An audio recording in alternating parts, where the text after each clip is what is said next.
This is Babagurger, Kirkuk's main oil field. With its 600 billion barrels of oil reserve, it's also the largest in the country. Babagurger is also the root of all the problems for Iraq. طاقەکەی ئیشکا دەور 11 ملیۆن لتر ڕۆژێ بێ بنزین دەرکا بۆ هەموو عێراق بەڵام ئێستا جار وا هەیە 1 ملیۆن لتر دەرەکات جار وا هەیە 2 ملیۆن لتر دەرەکات. Iraq's oil crisis is not new to me. Since in 1963 the army destroyed my Kurdish family village because it was located here in Kirkuk's main oil field. In the new Iraq, I am now compensated with a plot of land just a few miles north of the original Shora village. The question is, do I want to start building a house on my plot of land, like some of my family members have done already?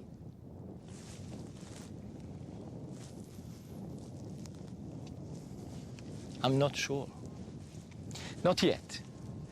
This needs to wait. I first need to find out if the fight over Iraq's oil can be solved once for all, and if Kirkuk can ever have a brighter future. At the moment, Kirkuk is a crippled city with shortages of water, electricity and fuel. Long queues of cars line up at every single petrol station. I am shocked at how much the security has deteriorated. The violence is so great that even filming these queues makes me a suspect, and the police arrest me. And I am actually escorted right now to the police station, and I can just show you the police here, right in front of me. They are worried that I might be an insurgent or after something dodgy, but at the same time they are saying to me, you must shut your camera, and I am saying, well, I am not, because the reason why I'm here is because I am trying to film the situation in Kirkuk. However, the policeman tells me why everybody here in Kirkuk is extremely nervous. Insurgents had attacked 3 petrol stations just a few days ago. As you see, this street is being completely sealed for security matter because I am outside Iraq's petroleum products distribution company. I want to ask the director, Fazl Shafiq, what he has to say about the scale of the petrol crisis. بمعنى هیچ شێشێک نەمێنێ لە ناو شاری کەرکووک ڕۆژی 1,400,000 لتر مانەوێ بەس بۆ ناو شاری و کەرکووک و ئەترافی. ئەو ڕێژانەی کە ئاگاتە دەستمان هەمووی 500,000 یعنی دوري 900,000 عجزمان هي دوای اعتمادی کلی ئێمە لەسەر مستەوردە. بله.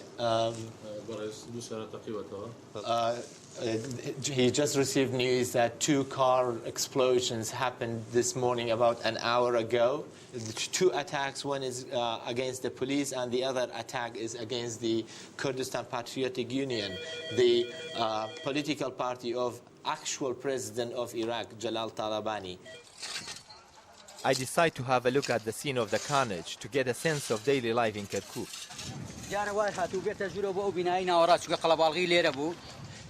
He says from the way the truck drove in and hit the block, you can just see, look at this, amazing. They must have come with an unbelievable speed, and this truck managed to come in, hitting one of them, and look at the state of this piece of block of cement down there. He says he was in the garden at the time, standing there, and a piece hit his head. What we see here is the result of a huge power struggle. Different ethnic groups have been fighting for control of Kirkuk and its oil. During Saddam's time, the Arabs dominated. Since his fall, the Kurds are moving back, and now they are being attacked.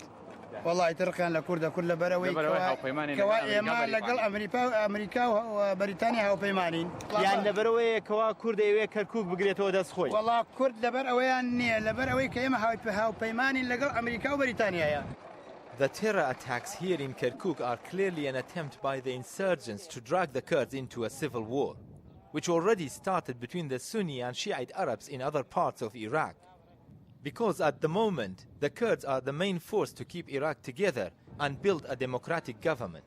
He wants to show me, it seems to be a piece of a hand of the suicide bomber. Oh my God. Oh. ليه كمان لحكومة بريطانية من وەکو کوردێک. I would like to criticize the British government, I as a Kurd. ئەم معاملاتانی ئێمە ئێستا شەمانە بریتانیا بەشێک لە سەبەبەکەیەتی. ئەگەر لە ساڵی 1920 پەیمانەکەی لۆزان و لەو پەیمانەیە میلەتی کوردی ئاوا دەربەدەر نەکردایە کە احتیلالی عێراقی کرد کوردستان ببووە بە وڵاتێکی سەربەخۆ من ئێستا هیچ مشکلانەم نابوو. ئێستا من لەگەڵ حکومەتی عەرەبیەکانی بەعسی و نازام ئەم ڕژەمە فاشیانی عەرەب کە هاتوون ئێستاشی پێوە بێ من لە وڵاتی خۆمە ئێستا سەربەخۆ ئازادە ژیام تیرۆر نایەتوانی بەو شێوەیە. Fortunately, I have managed to escape the mayhem in Kirkuk, heading north towards the Turkish border, back on track, investigating Iraq's oil crisis. The city of Zakho along the Turkish border appears like a different world. What a contrast to see the locals having fun.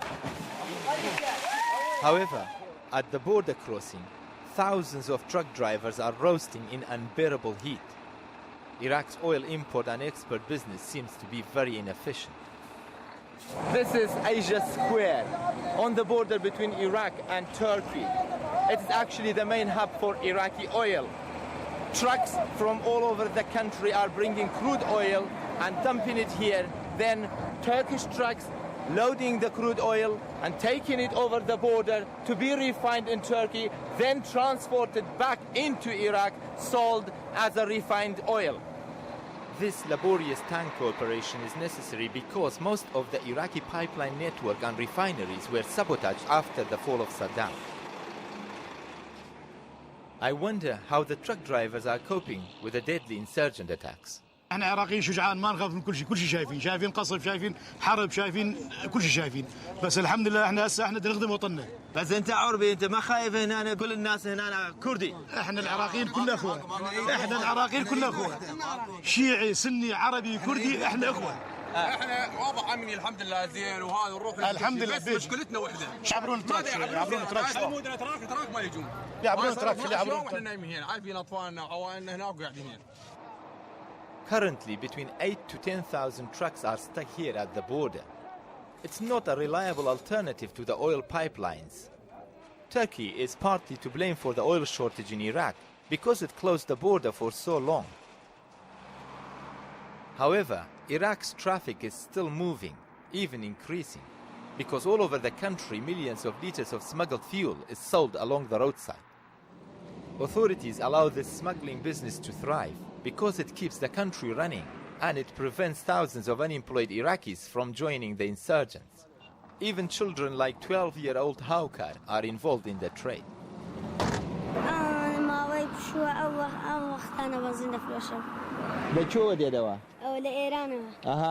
So the pink color petrol comes from Iran, smuggled into Iraq. To follow up on the smuggling is my next mission, and I am on my way to the Iranian border. I expect to watch out for secret nighttime operations, but to my surprise, smuggling happens in bright daylight and seems to be the main occupation in this part of the world. خلقي أمديوي يا خلقي أوديوي؟ أوديو. والله. چه هنا عمرو؟ بنزين. چند بنزين؟ والله چند. هذا چند 22. 22؟ والله. چند قازانچی لیدکی؟ There are 5 different border crossings like this where an estimated 5,000 canisters is smuggled in every day. That makes something like 100,000 liters of petrol sold along the roadsides for $70,000. شرطي وإيراني تقت علينا كا؟ والله تقش دك أسبانيا زوجي. چند مرۆڤ تا ئێستاوە ژیانی لەدەستداوە؟ وەڵا زۆر. باشە تو ناترسی ئەو کارە دەکەی؟ زیاترسیش تراوی چ کاری دیکەی بکەی؟ لە ئێرانی کاری دیکە نیە. حەزەمیش دەیکەم. کوردەکە زیاترە. منزورمەوەیە ئەگە بە من بێ هەر ئێستا لە ئێرانە دەڕۆم. دەچی بۆ کوێ؟ هەر لە ئێرانە بڕۆمە دەرێ عێراقیش بێر دەبێت. I am amazed to hear that Kurds from Iran would prefer to live in the Kurdistan region of Iraq, which they consider liberated. I also realize that the new Kurdish regional government is taking advantage of this liberation to solve Iraq's oil crisis.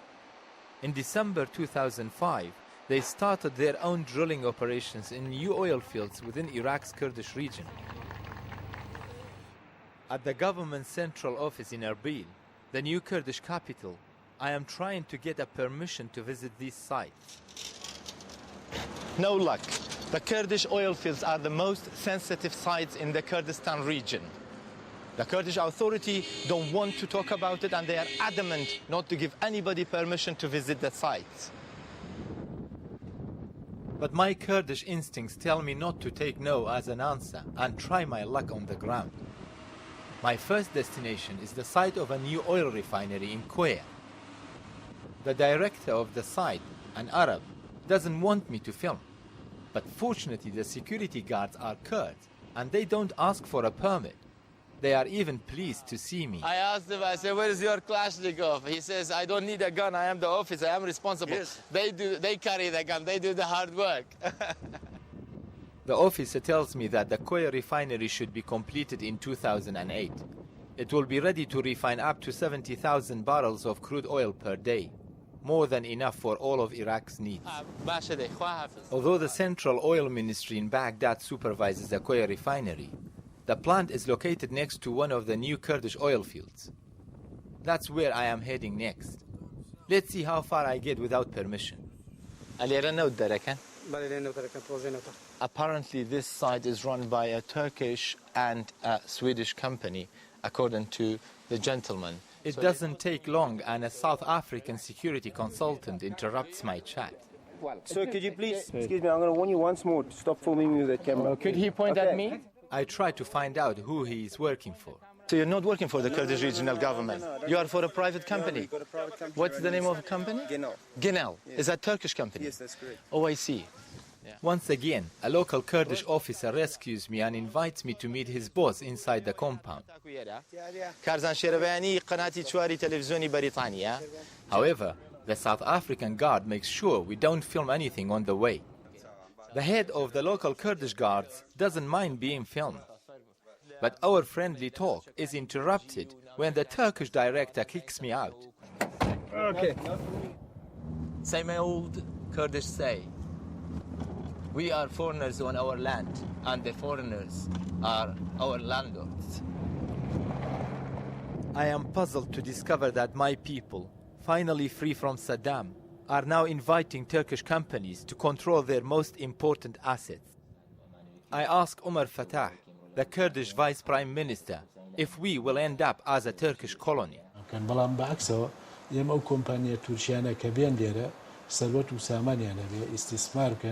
تورکیا هر لبر پارێزگاری کۆمپانیەکانی خۆشی بە هەوڵەدا ئیستیقرار دروست بکە هاوکاری ئێمە بکە بە تایبەتی ئیسە تورکیا ڕێچێتە اتحادیە ئەوروپیەوە مای دڵخۆشی ئەمەیە چونکە دیارە ئەویش وەکو ئەوروپیەکان دۆستایەتی خەڵکی کوردستانەکەن.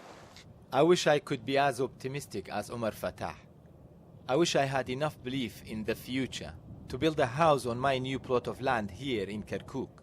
However, I fear that the curse of oil may still lead to even more bloodshed.